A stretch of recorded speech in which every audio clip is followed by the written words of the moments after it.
Tramp oil and particles in metalworking fluids can pose a real problem to machine tools.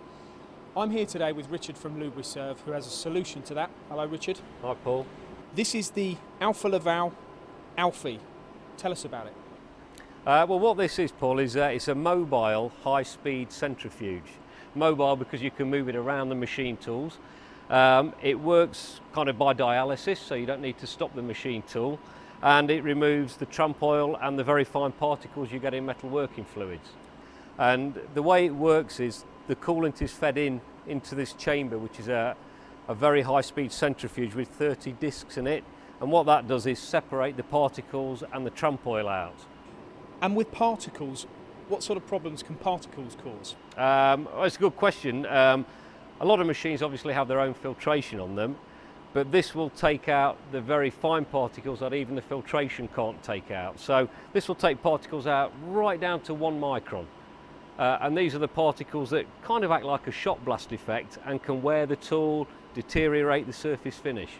So we talk about tramp oil and particles being a problem. What sort of problem can they be on a machine tool if you don't utilise equipment Well, like this? let's start on the tramp oil first. Tramp oil causes all sorts of issues, environmental and performance.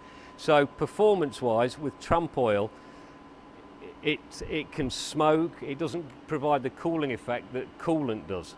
So it's a very weak type of cooling mechanism. So you're not getting the correct coolant oil to the machine tool. You're getting tramp oil to the machine tool, which does not perform anything like a coolant will do. So that would affect tool life? Absolutely. I mean, for example, 4% tramp oil equates to about an 18% deterioration in tool life. And the machine tool itself as well, can that pose a problem to the machine? Yeah, the tramp oil can plate out on the screen, so it's difficult to see your work. It can jam conveyors up. So yeah, it's a big problem. Okay. So, and then as you move down the system, the tramp oil is then delivered into the drum at the back. Yeah, I mean, what happens is the coolant inlet is through this pipe, goes through a strainer just to stop any big lumps damaging the equipment. Is piped up to the top, and as I was saying here, there's 30 conical discs spinning at 10,000 G. So this is not by any means a toy. This is a precise piece of equipment.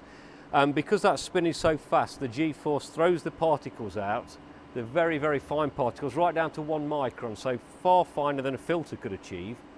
And the tramp oil, because it's a lighter phase and normally sits on the surface of the coolant, is output in the container at the back. And then the coolant will then go back into the machine. And then the clean coolant back through the pipe and straight back into the sump. So it works kind of by dialysis, so you don't need to stop the machine, continue working, and it cleans the coolant. And as a solution, how popular is this? How many have you sold? Who have you sold them to? What type of companies? We've sold lots of these. We sell to a lot of aerospace companies, F1 companies, so we've Rolls-Royce, Red Bull, Magellan Aerospace, Phoenix Aerospace, Midland Aerospace. So we have a very good reference list for this piece of equipment. And you can see this at your head office as well as at Mac this year? Absolutely, yeah. I mean, we've got this on the stand at Mac working. We've got a tank there with oil and contaminants in it to show how the process works.